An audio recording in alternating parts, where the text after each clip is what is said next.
예, 어마어마한 주말이었습니다. 뉴스에는 2008년을 빗대서 말하지만 그러나 감히 여러분에게 말씀드리는데 2008년에 비할 바는 아닙니다. 2008년 10월은 지금보다 더 여기서 더 떨어져야죠. 지금 떨어진 것만큼 더 떨어진다고 보시면 됩니다. 일단 금요일 지금까지 계속적으로 개인들이 사고 외인들이 파는 게 했는데 금요일도 코스피는 마찬가지로 이어졌어요. 단지 개인의 매수세는 조금 줄어들었고 기관이 좀 가담했다는 것. 근데 외국인의 현물 매도세는 그대로 지속됐다는 점 기억하시고요. 또 하나 코스닥의 경우는 달랐습니다. 코스닥은 드디어 개인들이 매도를 하기 시작했고 투매죠. 그리고 또 하나 가장 제가 기다려왔던 건데 선물 외국인이 매수 전화했습니다. 미니 선물은 한 900억 팔아서 한 5천억대 정도 선물 미니 선물 그래도 5천억대 매수로 들어섰다. 그러면 이제 이 현물 1조 1천억이 조금은 희석이 되는 거죠. 선물로 이렇게 맞춰놨으니까 이거는 뭐 공포를 조장하는 데 썼다 치고요.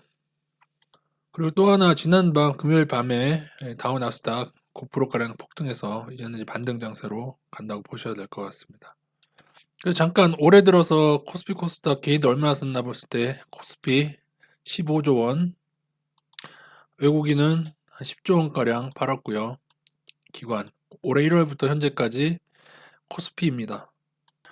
코스닥까지 합치게 되면은 개인들은 거의 18조 원, 거의 19조 원 가까이 매수가 들어온 상태고 지금 난장판이 된 거죠. 이제 분할 매수 대응하셨으면 이제 선물 만기 전으로 분할 매수 대응하셨으면 반등이 오게 될 텐데 정말 반등이 작으면은요 이 5일선을 맞고 떨어집니다. 지금 잘 안 보이실 텐데 여기 분홍색 선이 이렇게 좀 더 확대하면 이 분홍색 선 보이죠? 정말 작으면은 반등이 여기 올라가다가 요거 맞고 떨어져요. 요거 맞고 진짜 반등이 작으면 요거 맞고 다시 떨어지는 경우 낙폭이 근데 좀 커서 그거보다 좀 높게 나올까 보고 있는데 어디가 저항이 되냐 하면은 제가 말씀드린 거래량이 많이 나왔던 여기가 있죠. 일단은 나중에 반등을 하더라도 이 지점 거래량이 많이 나온 지점 제가 요거 안 좋다고 했었어요. 요 지점 거래량이 많이 나왔는데 어, 대략 2080 정도 되는 것 같네요. 그 즈음까지 만약에 반등이 급하게 오면은 한 2레벨에서 좀 저항이 매물대 저항이라고 하죠. 저항이 나올 걸로 보고 있습니다. 물론 여기도 뭐 거래량이 뭐 아주 작진 않아서 올라가면서도 좀 저항이 있겠죠. 여러분이 하나 알아두셔야 될 거는 그럼에도 불구하고 잠깐 오르다가 다시 꼬라박는 패턴은 하나 머릿속에 그려는 놓고 계셔야 돼요. 이게 요쯤까지 오르다가 이렇게 다시 훅 빠지는 경우가 있긴 있습니다. 그래서 지금이 2008년일 거냐, 2007년경의 모습일 거냐에 따라 다르는데 2007년도에는 지금처럼 이렇게 빠진 다음에 어떻게 됐냐면은 후다다닥 올라서 여기를 회복하고 몇 달 지나서 심지어 여기까지 살짝 넘은 다음에 다시 하락을 시작했어요. 2007년에 벌어진 모습입니다. 2008년 10월경, 그러니까 8, 9월쯤이 되겠죠. 그때로 본다면은 2000선에서 1800대까지가 떨어졌나 하고 나중에 반등이 일으킨 다음에 그 후에 1500, 1600인가 또 갔다가 하여튼 그 후에 재하락하면서 급락해서 900선까지 떨어졌습니다. 2007년처럼 될지 2008년처럼 될지 나스닥 차트도 마찬가지입니다. 나스닥 선물 차트 제가 설명드릴 때 여기 거래량 나온 요게 안 좋다는 얘기를 드렸어요. 요거 안 좋다는 말씀 드렸죠. 거래량이 예전 하락할 때 거래량보다 거의 2배 수준으로 말씀드리면서 요 레벨이 여기입니다. 그래서 여기서도 일단 저항이 발생할 수 있는 구간입니다. 비슷한 구간이 될 것 같아요. 그리고 일단은 나스닥이 거의 8.45% 이건 선물이라 그렇고 한 9%가량 반등을 했는데도 불구하고 지금 5일선을 선물로는 못 넘었습니다. 현물 차트에서는 살짝 5일선 회복했네요. 그죠? 현물과 선물 거래량이 조금은 다르죠. 현물은 이 올린 이날도 거래량이 컸지만 이날도 크고 근데 선물 거래량에서는 이거 증가한 것보다 평상시보다 선물 거래량은 더 많이 증가했어요. 여기 보시면은 평소에 한 500, 700 레벨에서 1500만 계약까지 나왔잖아요. 그리고 또 하나 주목할 게 선물 플레이로만 본다면 여러분 요날 마지막 날 현물과 다르게 거래량이 줄었죠. 여기 줄어든 거 보실 겁니다. 이 의미는 2단계에서 매도하는 거래량이 좀 적어졌다는 얘기예요. 이럴 경우 반등이 나오는 징후가 될 수도 있죠.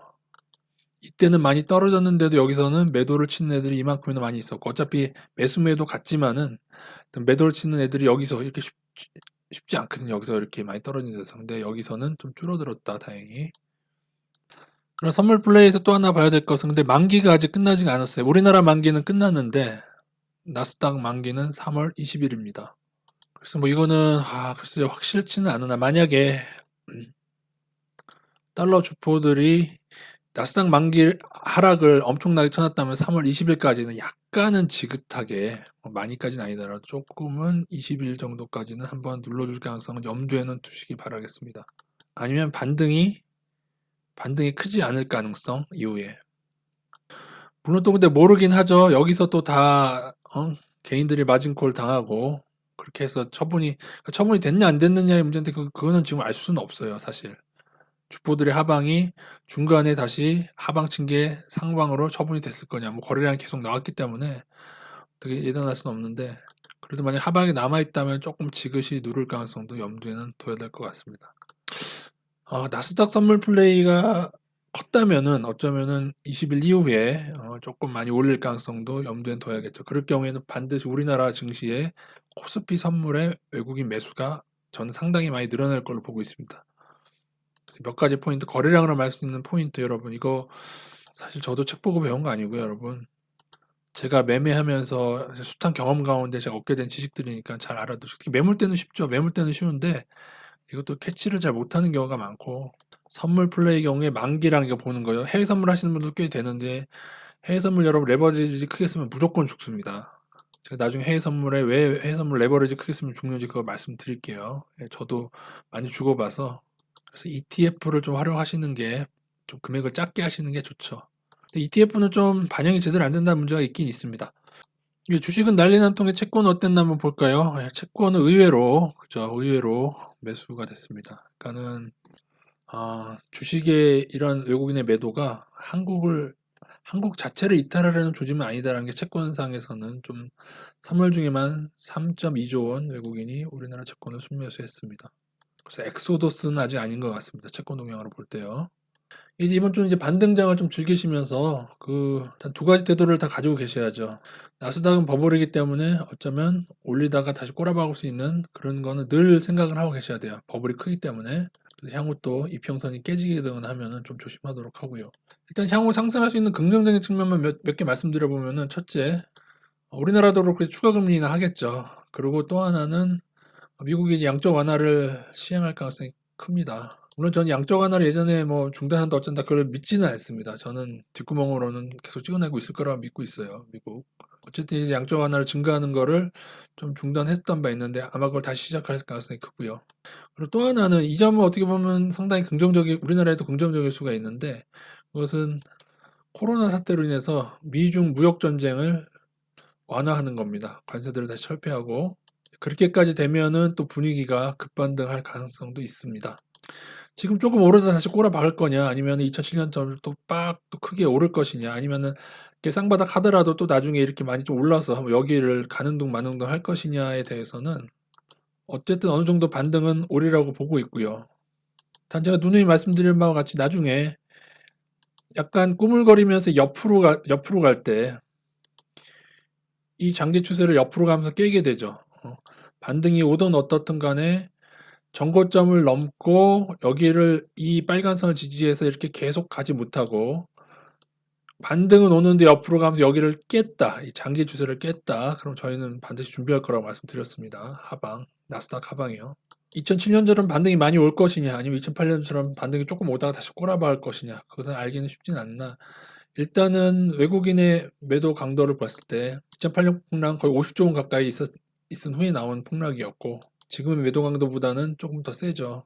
그래서 조심스럽게 어느 정도의 반등은 일단 나올 것이다. 그리고 트럼프는 재선을 위해서 아마 끌어올리는 시도를 할 것인데, 트럼프가 좌지우지하는 게 아니라 주포가 좌지우지하는 시장이기 때문에 우리는 향후에도 외국인 선물 동향과 외국인 동향을 중시하면서 대응해 가도록 하겠습니다. 나스닥 만기 20일까지 조금 눌리더라도 이거 좀 반등이 좀 더 크게 와서 조금 회복했으면 하는 바람이 있습니다. 그러나 이 나스닥 버블은 계속 보고 있겠습니다. 이상입니다.